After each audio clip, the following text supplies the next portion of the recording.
Welcome back to another episode of the How to Sell podcast. I'm your host, Luigi Prestinenzi, and as always, I'm very excited that you have joined us for what will be a very insightful episode. If you're a first-time listener, thank you for joining. We hope you take away some actionable insights that'll help you sell more. And if you're a long-time listener, thanks for showing up every week. We value our community. We value the audience that we serve. But this week, we are jumping back into the seat of talking to an enablement professional about how they buy. However, before I introduce our guest, I should bring in our co-host or the co-host of this show. I say that I still can't accept, Dave, that there is a co-host. I feel like a black sheep of the family. Well, Dave, what's happening in your world? Mate, it was a pretty crazy week. You were on the other side of the world, so I was able to get a lot of work done, which is great. Yeah, and for our listeners, I didn't get to see this great man, but I got to see the greatest football team on earth, AC Milan playing. Manchester United. Oh, and that, folks, that is the voice of James Fielding from Findex, who's joining us this week. So welcome, James. Thank you. Thanks for having me. Yes. Now, we shouldn't talk football, but you know what?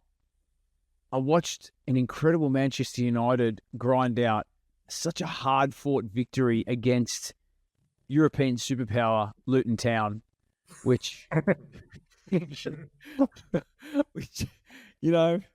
when you're grinding out wins against Luton Town, you're doing pretty well, James. So, hopefully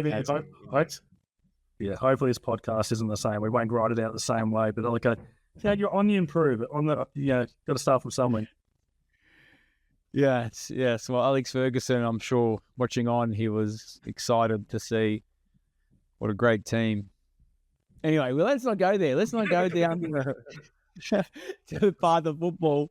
But welcome, James. I know, just for our full transparency for our audience, we've known each other for a few years, right? Yeah, a couple years now. Yeah. I feel sorry for you. No, it's been good. Okay.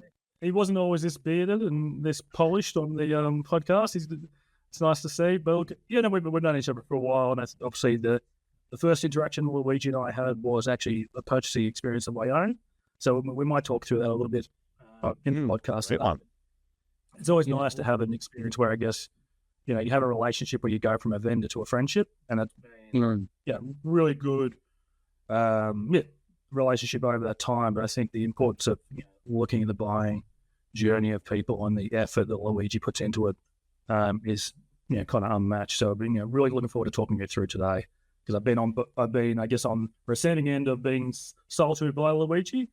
But obviously, we'll talk a little bit broader as well. I guess the role of enablement, which is a bit of a difficult space in terms of how they purchase and a bit different from everyone else.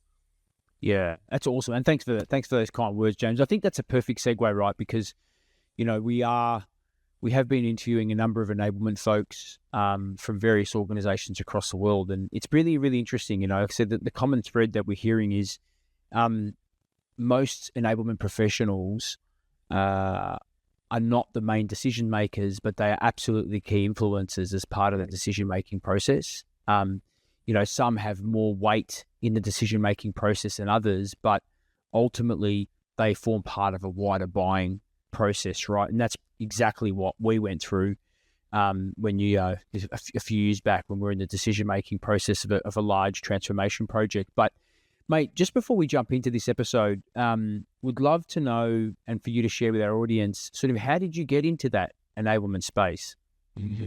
Yeah, so my background has always been in professional services, so working for lawyers, accountants, and those roles where they might have a title of BDM or marketing, they're all actually enablement roles. Mm-hmm. So before enablement was even, I guess, a word was bandied about in terms of a role, those roles have always existed in professional services just because it's an environment where you have a sales force and are traditional salespeople, good salespeople, and also their time and their effort is so expensive that you have to drive efficiency, you have to drive effectiveness within that sales organization. So if they're spending their time selling, they're spending their time really well, and you've got to streamline that the best you can. So very similar to a normal organization in terms of what the role of enablement, but I guess it was always happening there because it was easy pickings because you had to enable the function. So I guess that's how I got into it. I initially essentially was a failed lawyer, wanted to be a lawyer at the start. Wasn't for me, and then I kind of pivoted back to my marketing degree, and I've always worked in that space. Yeah.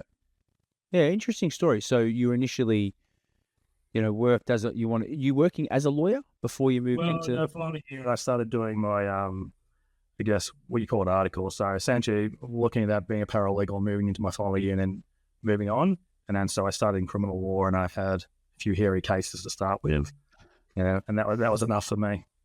Yeah, you give an offer you couldn't refuse.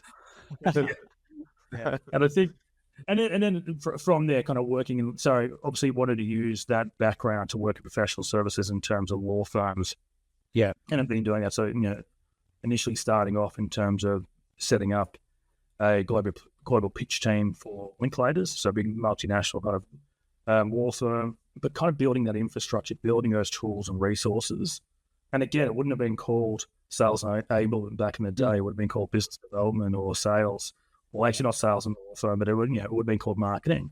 But essentially it was enablement. And then my career has essentially been that in the background, how do we build the tools, the resources, the behaviors to actually drive efficiency, effectiveness at scale.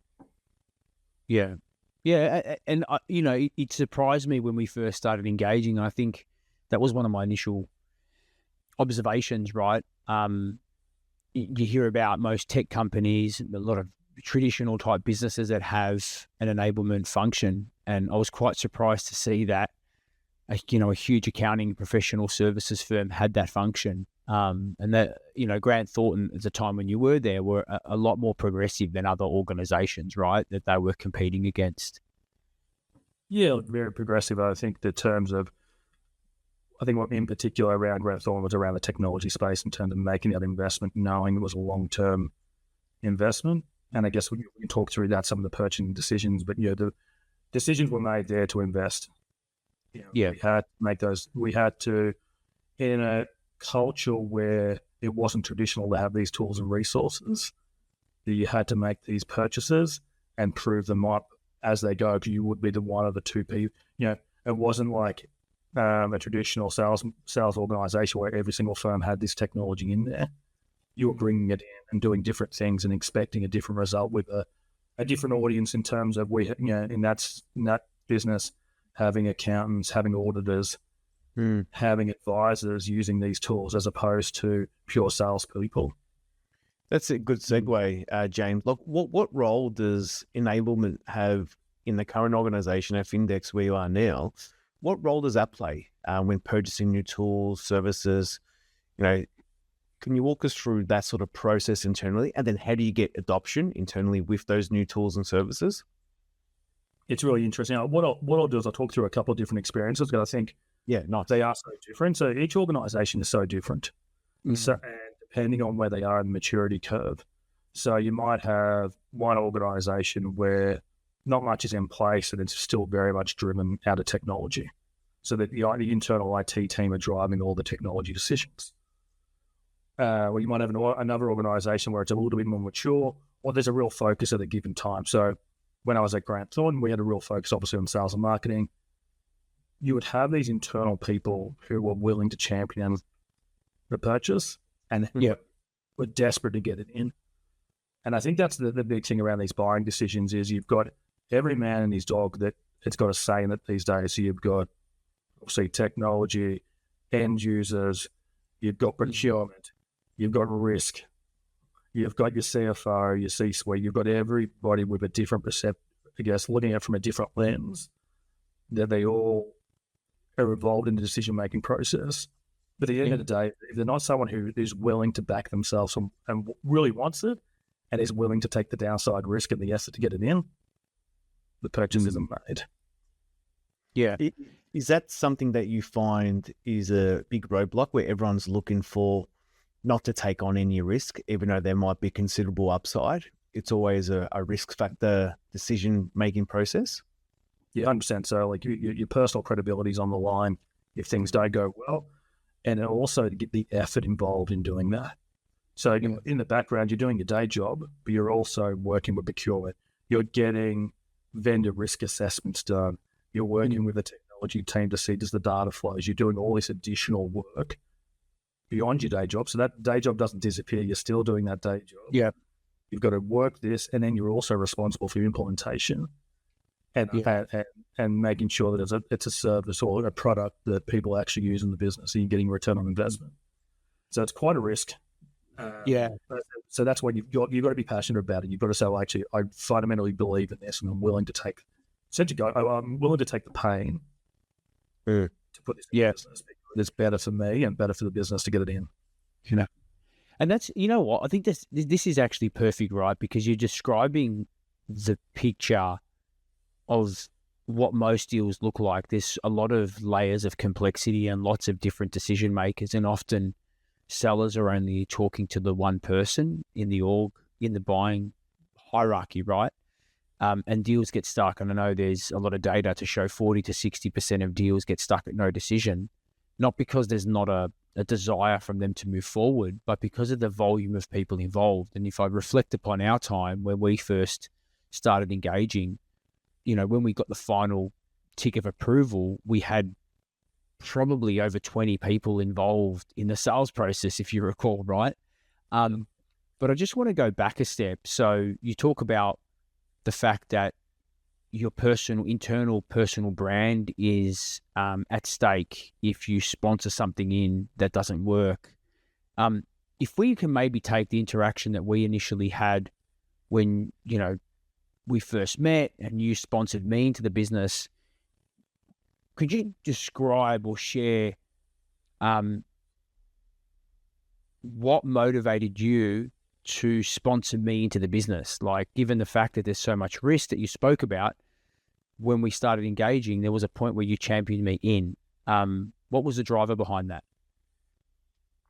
Yeah, Without pumping not to downplay your skills, but no, well, I was about to go the opposite way. I was about to say, like, not to downplay it a little bit, but a lot of it to do with timing. So at that stage, we're in that mindset of saying we need these skills, need these programs in place. We're on that early stage thinking about exactly what that would look like. You engaged me at that time. I was like, perfect. I'm willing to obviously have that conversation and see where it goes. But I guess, what you were able to do is kind of de-risk it for me. And both that was in terms of my own personal belief in what you were doing. So I had to personally believe in that you were going to deliver what you said you were going to deliver, but you also made it easy for me internally to engage other people. So, how do I get the business case sign off from the CFO? How do I engage end users? How do I work with my CMO at the time to actually navigate internally into a lot of that work? Which kind of smoothed out the process. So I didn't feel like it was, by the end of the process, I guess the buying process, I didn't feel like it was a risk. Yeah. That's and great. and again, we could take a different example, right? And I only just used it because I know that you had a lot of faith when sponsoring me in, and you are right, there was a timing aspect. And I just also, for our audience, if we can just be clear about it, right? How did the engagement start? Did you reach out to me or did I reach out to you? You reached out to me. Yeah, because I think on the phone. Yep. There it is, folks. The phone is not dead, right? The phone works. But you did. Sorry, I was going to say, you did knock my tires a little bit on LinkedIn before. You kind of warmed me up on LinkedIn. There was a little bit of back and forth. You like some of my content on LinkedIn. Yeah. Build enough rapport, and then when obviously when that phone call came in, I was happy to take it because I knew who he was and I knew the type of topic that we were going to have a discussion on. Well, there's a good little lesson there, right? Of how, the social selling play comes into it prior to then picking up the phone and calling someone, that it gives you the right to reference a data point that you actually initiated, Louis. That you just putting words in your mouth, but you may have mentioned the post that James recently did, that you commented on it or liked it when you called him up, which then probably would have made James go, well, I can invest another 5 seconds into this call, right? And you kept on purchasing extra 5 seconds worth of commitment to then spark the interest with James. Yeah, absolutely. And I think the other thing to share, right, just full transparency, which we talk about earning the right in James's world. I mystery shopped their business and a number of other businesses so that when we had that deep conversation, Dave, there was actually a lot of insight that I could lead and share. So the point of view was developed based on a level of research, right? Yeah, that's perfect. And imagine, so, everyone's always now coming in with the, I've got something that can help you.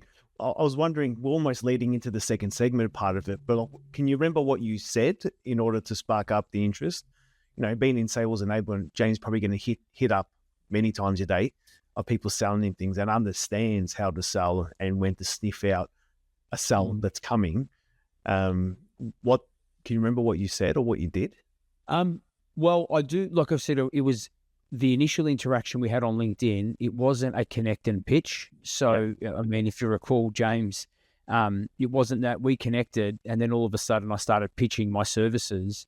There was a bit of time that went on. And as James said, there was that law of, reciprocity where I was liking, engaging in content. And I think, James, you actually shared with me a podcast that you were on during that initial engagement stage.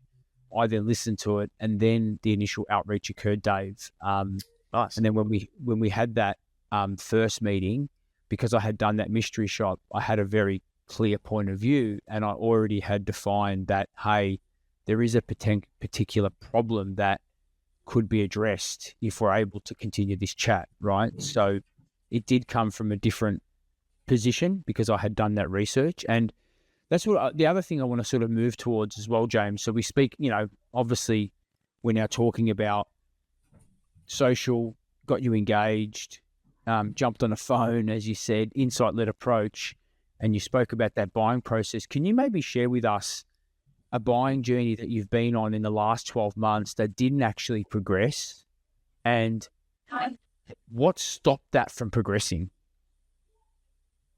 Yeah. So I think I've been on a few that haven't progressed, and some not initiated by me, whether I was part of. So, and this is also probably just the very nature of the organizations that people move. So you might have someone else has kicked off, the process changes, budget cycles change, and then you kind of get lost in between those cycles. So someone initiates an idea, they're having conversations. By the time you're brought in, that's great, but then someone else moves, and then another budget cycle comes in. Mm. So what happens is you get lost in those cycles. And probably back to my point before, if you don't have someone who's absolutely passionate about picking it up and is ready to launch at a particular time, it continues to float in the background. They're all good ideas. So at the moment, like any organization that I'm in, we would have 5 or 10 products that we'd love to have floating in the background. We might be having conversations with them. We're not stringing them along. They're things we'd love to get in, but we might be waiting for a particular trigger internally to say that's the perfect time to strike, and we'll actually sponsor ourselves in now. So, okay, when our results have just come out, they're not as good as what we would want them to be. Okay, this is a great time to position this back internally. Or we might have a new person coming into the business or a new product line to go, okay, well, that's a great place to pilot something. So we're also looking internally to say, how to almost like essentially like sales, what trigger point will help us move this forward? And we do that internally. So what can happen is you got to get lost in that. You don't get the right trigger point in the right timing, all the alignment to happen. Yep. And they just keep floating along. And we've had a couple of products like that where, back to my Grant Thornton days, we had a specific software that I absolutely sponsored in and we brought in.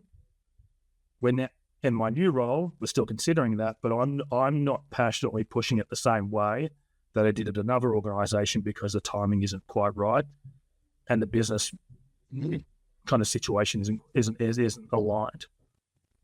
That's great. That sort of brings me to my next sort of intriguing point there is when you are passionate about something, James, what's your process like for, pushing that through internally? Yeah, it depends, I guess, where the power dynamic is within the business in particular. So, you might have one organisation where the power sits within your division or your function. Yeah.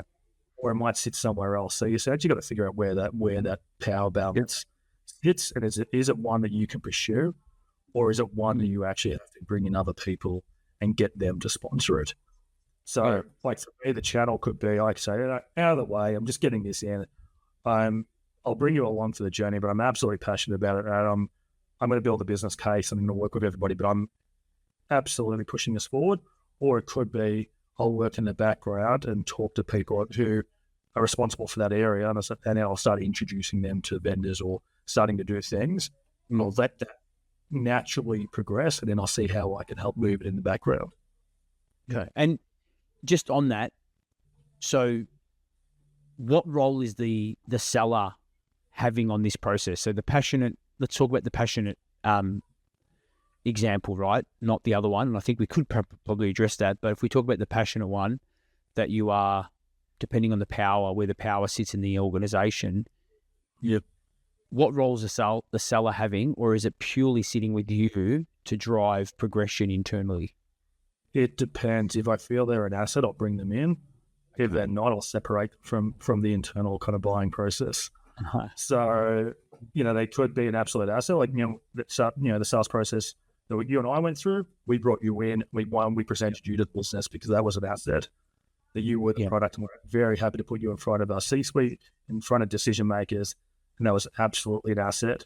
Where probably on another extreme, if you got somewhere where they're not a great salesperson, it's very much product led, you might separate them out completely, or you might bring them in to, when it gets kind of the pointy end, when you're looking at, some objections, or you'll use them that way. But it just depends. You can really either use them as an asset or separate them from the process. Yeah, that's pretty good, right? You're absolutely right. Do you see the seller as a trusted advisor and somebody that's a value creator that you're willing to bring in as your co-party, or are they purely just driving a product and the only value that you're getting from them is information about the product? So I like the way you summarize that. Can we just go back to from a top of funnel perspective, because we're speaking about like active deal flow now. I can imagine that you'd be on the receiving end of a lot of outreach messages from sellers, both on LinkedIn and email and even phone. Do you mind sharing what's a type of prospecting message that you've been on the receiving end where you've gone, you know what, I'm going to book a meeting with this person based on how they've approached? I have to say there hasn't been many recently. That's been slim pickings in terms of the outreach. A lot of email with no other kind of engagement around it. So I've got a lot of emails at the moment where, and these are the ones that irk me the most. It's where they want my time and, can I talk to you about your business? Yeah. I don't have time to, it's not to sound arrogant, but I don't have time to educate you on my business. Yeah. You guys got to work the other way. You talked before about, I guess, the insights that you brought to that initial meeting. That's what I need. I need you to become with something that I don't have. Yeah. Otherwise, what's the point? If I need a product, I'll research it. If that's all it is, I can do that myself, and I'd rather control the buying journey, where you bring me insights and things. But also, ideally, you bring me success stories from people that look and feel like me. That's what I'd love. Okay. If you just say, hey, James, got some insights around how, a competitor of mine, BDO, have gone from X to Y, and what are the challenges they overcome to do it, I'll take the call any day of the week. Yeah. Good golden nugget there. Make it hyper relevant, right? Yeah. Yeah. But it's interesting that you share that a lot of the outreach that you're on the receiving end is not creating any value, and that's a really interesting bit of feedback, right? Because I think the laws of email is changing in the next, January? And I know Outreach has been emailing their clients to say, hey, the Google changes and going to 50. Well, yeah. They're setting limits. There's going to be, they're making it very difficult because I know that I've definitely seen this year I've seen the volume of emails that are hitting my inbox that are, you can see it. It's a sequencing tool. They're just jamming, and they're really poorly crafted emails. Because I love to see the type of emails being sent just based on what we do as a profession, both good and bad. And you are right. Like, there's more, most of the messages are not relevant. Like, I'm getting emails saying, would you like to increase the amount of business for your hospitality business? I'm like, mate, I don't even know where on my profile it says that I have a hospitality. There's a lot of rubbish. Right. I'm actually getting more accountants now, which is really ironic, James, asking if I want help with tax and VAS and this and that, and they're sequenced, right? So I think they're looking for the shortcuts, or they've signed up with some lead gen business who's promised them all these leads, when in fact it's doing them a disservice, right? Because most of the time I'm like, mate, this is just out of interest. Just out of interest, do you need an accountant? You need air. Yeah, well, we'll take it offline. Happy to help. Now, look, the quality is particularly poor, but also there's a little bit of aggressiveness in some of these emails as well. Like, you didn't respond to my previous email, or did you seem? I'm like, wow, then that really rubs you up the wrong ways. There's a little, I wouldn't call it. Yeah, no, it is. It's just rudeness. Like, you kind of want my time, and I haven't responded back to you, and you're kind of quite assertive in terms of your expectation of a response. Yeah. Well, are you the wrong person? Right. That's another one. Is there somebody else I should be speaking to? I got one with a read receipt the other week. Like, that's particularly poor. But what's interesting, I guess, the point is not many phone calls though. So very, very few phone calls for me at the moment. I'm kind of happy with that, to be fair. But I guess the biggest thing is that we talk about that hyper kind of relative, being hyper relevant. It's not hard. You know what my industry is. Sure, you've got some success stories within that, where it's not your success story or someone else in your organization. And you can pencil that together. Hey, James, we've got this product.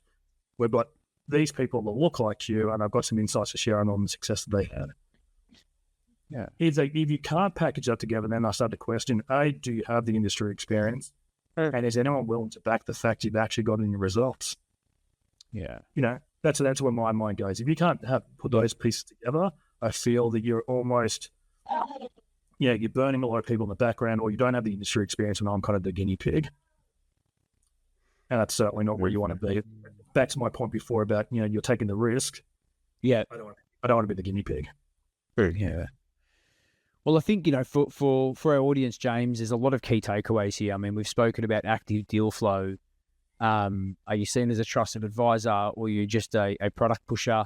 We're now speaking about top of funnel, how to get your engagement. So I think there's been a lot of, for sellers thinking about how do I sell into somebody in enablement, there's been a lot of aha moments. And, I love the fact that you shared, you're just not getting many phone calls. And, the phone is definitely a great way to engage with our prospects in our target market. So I just want to say, as we come to the end of our first segment for the show, thanks for jumping on. Before we let you go, though, where's the best place for our audience to thank you and engage with you? LinkedIn. Drop me a note. Happily connect. Happily, have a conversation. If you've got any insights to share around professional services, I'll happily take a call or a meeting. So LinkedIn's probably the best.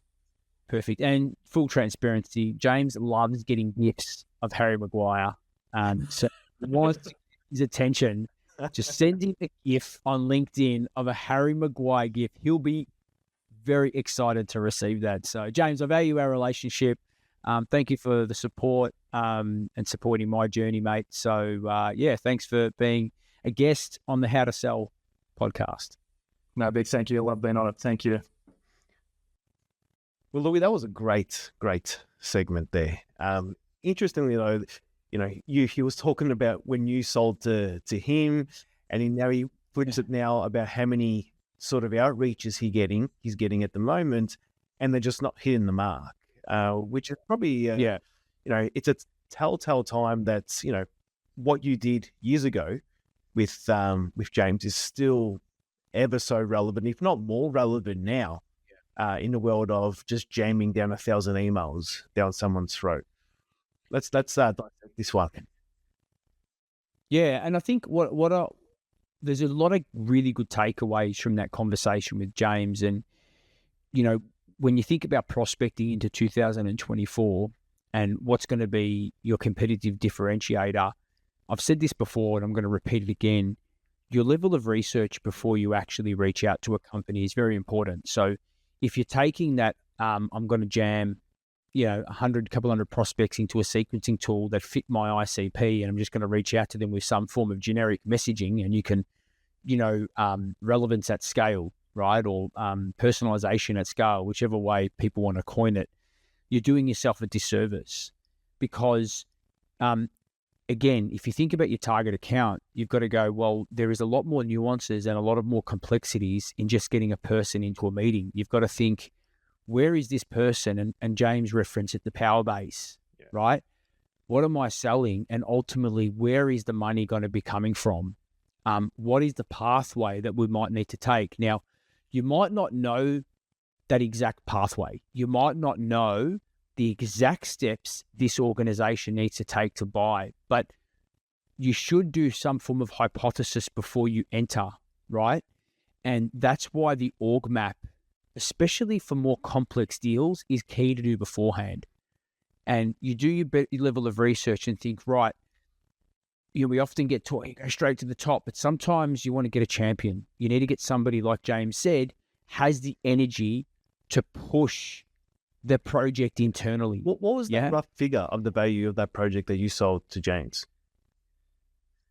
So obviously there's, we don't want to go. Give a ballpark, give a bracket there. We're looking 500-600K, right? So it wasn't it wasn't a massive deal, but it also wasn't just a very transactional deal.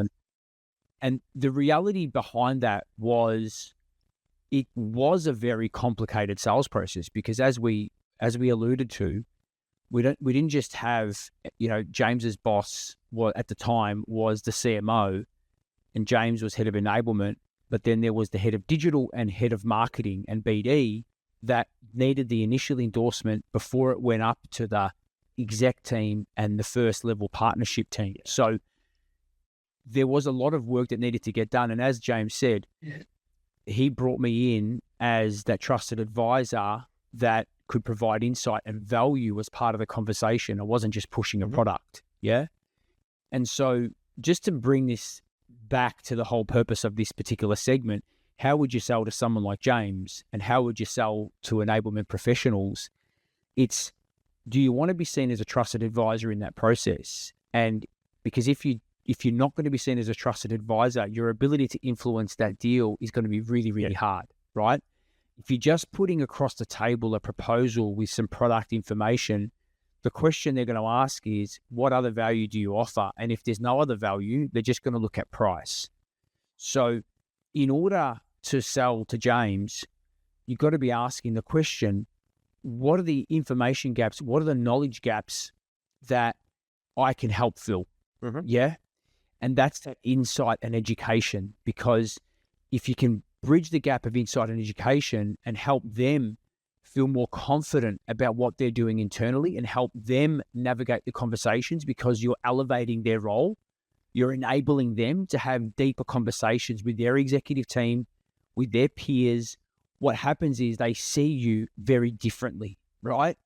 And that is the number one way, if you think about selling into 2024, because this year is pretty much gone, you prospect, the way in which you prospect will absolutely matter, because before you just reach out to the company, you need to have a pursuit plan. You need to be thinking about, who am I going to be talking to? Why would this matter to them? And what potential information gaps might they have that I can fill with some insight? That'll get me a seat at the table. And then thinking about making sure you get a clear picture of what their buying process looks like, so that you can be that advocate and support them through the process. Yeah.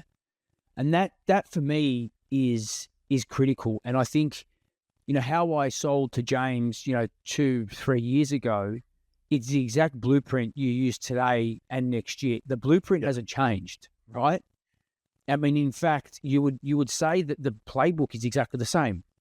You engage on LinkedIn, you build a bit of, that awareness of who you are, share a bit of content to show a level of credibility on something, then call because there's a warmish relationship tensions lower.